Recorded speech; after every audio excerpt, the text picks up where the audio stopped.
What's the best way, if I move out into the countryside, for me to preserve the habitat in my yard? Is it helpful to build perhaps a pond? Exactly, yes.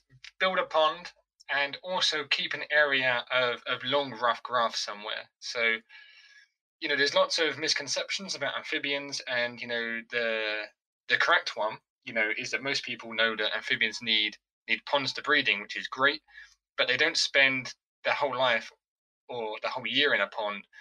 Adults come to the ponds, at least in, temperate climates, to breed in the spring and then leave shortly afterwards and will hunt around for insects, for earthworms, for other invertebrates in long grass somewhere, and then find somewhere to bed down for the winter.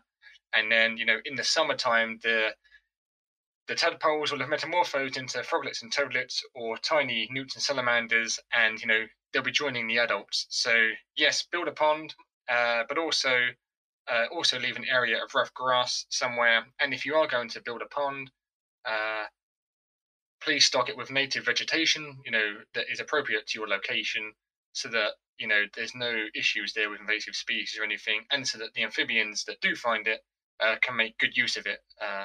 And so, yeah, obviously that will depend on where you live, but you can usually find sort of handy guides to this stuff online or in your local garden centre, or the general sorts of places that you find this kind of information.